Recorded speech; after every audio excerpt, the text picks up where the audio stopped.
اسی لیے نبی اکرم صلی اللہ علیہ وسلم کی تعلیمات میں بہت سارے موقع پر آپ نے جو دعائیں سکھائی ہے وہ دعا میں بھی الحمد کا لفظ موجود ہے. کھانے کے بعد الحمد، پینے کے بعد الحمد. الحمد للہ الذی اطعمنا وسقانا وجعلنا مسلمین، من المسلمین نہیں. یہ روایت ترمذی، ابو داؤد، نسائی، ابن ماجہ، شمائل ترمذی سب میں ہے، کہیں بھی من کا لفظ نہیں. من المسلمین پڑھے گا کوئی معنی میں زیادہ فرق نہیں پڑتا، لیکن جو آپ علیہ السلام سے ان محدثین نے نقل کیا، میں نے سب کتابوں کے حوالے سنن اربعہ، ابو داؤد، ترمذی، نسائی، ابن ماجہ اور شمائل ترمذی، سب جگہ پر وجعلنا مسلمین ہے، وجعلنا من المسلمین نہیں ہے. اب کہاں سے آیا؟ تو اس کا تو ذمہ دار میں نہیں ہوں، میں نے جو بتایا اس کا ذمہ دار میں ہوں، تو میں نے اس کو حوالے کے ساتھ بیان کیا ہے. اب من المسلمین ظاہر بات یہ سب حدیث معتبر ہیں، معتبر حدیثوں کی کتابیں ہیں. تمام تعریف اس اللہ کے لیے جس نے ہمیں کھلایا پلایا، مادی اور ظاہری نعمتوں سے نوازا، حقیقی نعمت سے بھی ہمیں بہراور کیا. وجعلنا مسلمین، کہ ہم کو اس کا فرما بردار بنایا. ظاہری نعمتوں کے ساتھ معنوی اور روحانی اور حقیقی نعمت کو ملا دیا. الحمدللہ الذی اطعم وسقا وسوغه وجعل له مخرجا. تمام تعریف اس اللہ کے لیے جس نے کھلایا پلایا اور آسانی سے گلے سے نیچے اتارا، ورنہ اللہ نہ چاہے تو نہیں اتر سکتا ہے. یہاں دو نلیاں ہے، ایک کھانے کی نلی ہے جسے گجراتی میں ان نڑی کہتے ہیں، اور دوسری سانس کے جانے کی نلی ہے جسے سانس نڑی کہتے ہیں، اور دونوں پاس پاس میں ہیں. وہ کھانا کبھی سانس کی نلی میں چلا جاتا ہے نا، تو کھانے کے وقت کیا ہوتا ہے؟ بلاسٹ ہوتا ہے، چھینک آتی ہے، اور آدمی کی آنکھوں سے پانی، ناک سے پانی نکلنا شروع ہو جاتا ہے. خالی ایک دانہ بھی سانس کی نلی میں چلا جائے. تو یہ اللہ کا احسان ہے کہ جو نلی اس نے دونوں پاس پاس ہی میں ہیں، بالکل لگو لگ، لیکن وہ کہاں جاتا ہے؟ ہم کھاتے ہیں تو وہ اس کے سسٹم دیکھیے، تو سیدھا کھانے کی جو نلی ہے، پینے کی نلی ہے، اسی میں جاتا ہے، سانس لینے کی نلی میں نہیں جاتا، ورنہ فافے ہم جی نہ سکے. اور آسانی سے اتر جاتا ہے. سمجھ میں آیا؟ جہنمیوں کو آسانی سے نہیں اترے گا. قرآن نے اس کا تذکرہ کیا ہے کہ گلے سے اتارنا چاہیں گے لیکن نہیں اترے گا، کھانا گلے میں پھنس جائے گا. پھر دنیا میں جیسے دھکا لیتے تھے، ہم پاس میں رکھتے تھے اسرائیل برانڈ، وہاں دھکا مانگیں گے نا تو وہاں پیپ اور سڑا ہوا خون نے گرم کھولتا ہوا پانی، یہ دھکا ملے گا. تو وسوغہ آسانی سے اتار دیا.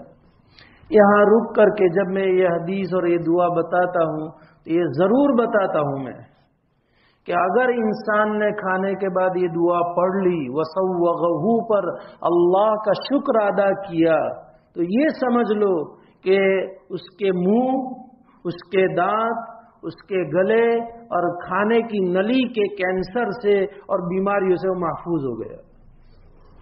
کیوں کہ نعمت پر شکر ادا کیا. شکر پر اللہ کی طرف سے مزید کا وعدہ قرآن کا ہے اور یقینی ہے. تو اب سانس نلی، ان نلی کا کبھی کینسر نہیں ہو سکتا، گلے میں کبھی تکلیف نہیں ہو سکتی ہے. زبان سے کھاتا ہے، چباتا ہے، دانت اس کے معاون ہیں، اس کی مدد سے وہ نیچے اتارتا ہے. اس نے الحمد پڑھ لیا ہے، الحمدللہ کہ تو نے آسانی سے نیچے اتار دیا. تو اب جب وہ ہر کھانے کے بعد اس کی نعمت پر شکر ادا کرے گا، لئن شکرتم لازیدنکم، تو یہ ساری بیماریوں سے محفوظ ہو جائے گا. اور آگے لفظ کیا ہے؟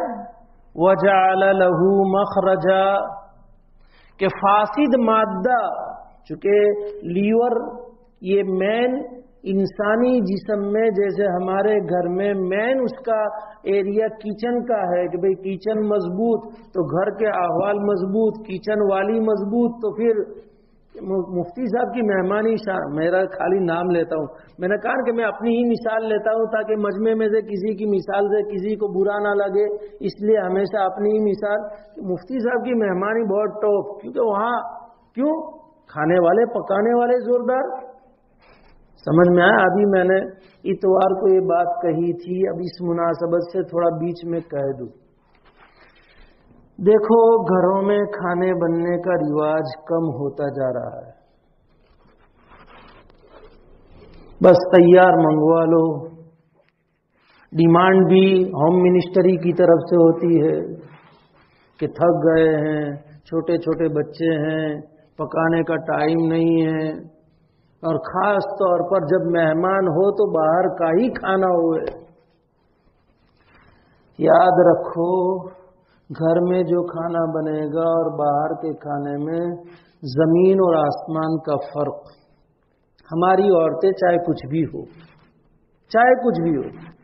لیکن اس کے دل میں ایمان تو ہے، اس کے دل میں اللہ تو بسا ہوا ہے، کبھی گھر میں ذکر تو کرتی ہوگی، اور اللہ نیکی دے پکاتے وقت بسم اللہ پڑھ کر کے پکائے، اللہ کا ذکر کرتے ہوئے پکاوے، جبکہ باہر کے کھانے میں اس کی کیا گارنٹی؟ چاہے مسلمان پکانے والے ہوں، چاہے، کیونکہ ان کا تو کاروبار ہے، اور عموماً الا ماشاء اللہ سب دین سے دور ہوتے ہیں، پھر اس کھانوں کے اوپر ہزاروں کی نظریں، کیا معلوم کس کی نظریں کیسی ہوں۔ اس لیے یہ جو رواج باہر کے کھانے کا، اور پھر کہتے ہیں کہ گیس ہمارے یہاں 3 مہینے چلتا ہے ایک بوتل، تو چلے اتنے بھائی، سال بھی چلانا ہو تو چلے گیس کی ایک بوتل، کہ گیس کا بل بھی بہت کم آتا ہے، تو کم جاوے نا، پھر کہاں گھر میں پکتا ہی ہے۔ تو یہ تو اللہ کا شکر ہے کہ چائے آرڈر سے نہیں آتی ہے، کیا معلوم چائے بھی آتی ہوگی مجھے پتہ نہیں ہے، ورنہ صبح کا ناشتہ تو آتا ہے آرڈر سے، لیکن چائے تقریباً گھر میں بنتی ہوگی، باہر سے نہیں آتی ہوگی۔ وہ دور بھی آئے گا کہ چائے بھی اب باہر سے ہے، کہ برتن مانجنے کا یہ سب کوئی مسئلہ نہ رہے، یوز اینڈ تھرو، چاٹنے کا بھی اور برتن صاف کرنے کا بھی کوئی مسئلہ نہیں۔ کیسے چاٹیں گے اس برتنوں کو؟ ان برتنوں کو کون صاف کرتا ہے؟ ہمارے گھر کے برتن ہو، اچھے صاف کریں گے، اچھے چاٹیں گے، برتن خود دعا دیتا ہے۔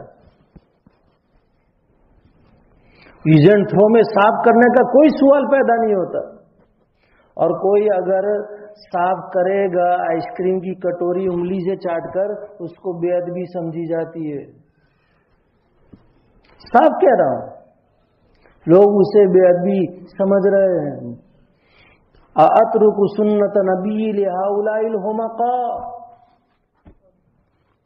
سمجھنے والوں کو سمجھنے دو، بے ادبی سمجھے تو سمجھے، میں اپنے آقا کی سنت کو نہیں چھوڑ سکتا ہوں۔ اس لیے اس کا آسان طریقہ بھی ہے، میں جو کرتا ہوں وہ اس میں تھوڑا پانی ڈال کر اچھا سا دھو کر کے وہ پانی پی جاتا ہوں۔ آئس کریم کی کٹوری ہو، لسی کا گلاس ہو، گاڑھی لسی ہوتی ہے، اخیر میں رہ جانا لازمی چیز ہے، اور وہ برکت والی چیز شیطان چھڑوا دیتا ہے، تو پانی ڈال کر کے اس کو اچھا سا دھو کر کے وہ پانی پی جاتا ہوں، چاہے جس کو جو سمجھنا ہو۔ میں تو یہ کرتا ہوں اور سب کے بیچ میں کرتا ہوں، جس کو جو سمجھنا ہو سمجھے۔ یہ طریقہ بھی بتا دیا۔ خیر، تو وَجَعَلَ لَهُ مَخْرَجًا، کہ فاسد مادے، لیور پر سے بات آئی تھی، یہ لیور یہ کچن ہے ہمارے جسم کا، مین ساری چیزیں، کون سی چیز اچھی ہے کون سی خراب ہے، اس کو پھر صاف کر کے اس کو اوپر پھیپھڑوں میں اور ہارٹ میں پہنچانا اچھی چیزوں کو، پھر جو فاسد چیزیں ہیں اس میں 2 تقسیم، ایک سیال یعنی بہنے والا اور ایک گاڑا سیال کو انتر گردے کی طرف بھیج کر کے وہاں سے ملٹی پلائی کر کے صاف صفائی کر کے جو چیز لینا وہ لے کر کے پھر باقی کو پیشاب کے راستے کی طرف نکالنا، اور جو گاڑا ہو اس کو انتڑیوں میں ڈالنا اور انتڑیوں کے راستے سے باہر نکالنا، یہ اللہ کی قدرت ہے۔ تو وجعل له مخرجا، اللہ نے آسانی سے پیشاب بھی کروا دیا اور اللہ نے آسانی سے بڑا استنجا بھی کروا دیا، فاسد مادے کے نکلنے کا اللہ نے راستہ بنا دیا۔ تو اگر یہ دعا پڑھ لے گا کبھی بھی پیشاب کی کوئی تکلیف نہیں ہوگی، اور اگر یہ دعا پڑھ لی کبھی بھی پاخانہ کے راہ سے ہونے والی بیماریاں کبھی نہیں ہوگی، کیونکہ اس نے اللہ کا شکر ادا کیا ہے۔ پھر قبض نہیں ہوگا، پھر مسے کی بیماریاں نہیں ہوگی، پھر اور دیگر جو بیماریاں اس طریقے سے پیدا ہونے والی ہے، پیشاب کے رکنے کا، اسٹون کے پیدا ہونے کا، پھر انشاءاللہ نہیں ہوگی۔ لیکن یہ عادت ہمیشہ کی، الحمدللہ الذی اطعم وسقى وسوغه وجعل له مخرجا۔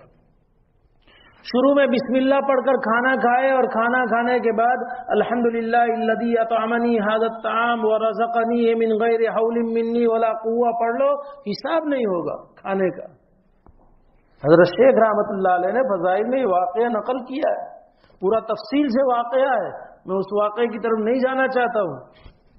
اور شمائل ترمذی میں بھی یہ واقعہ ہے، حدیث کی کتابوں میں بھی یہ واقعہ ہے کہ کھانا شروع کرو بسم اللہ سے، اور کھانا کھانے کے بعد کیا دعا پڑھو؟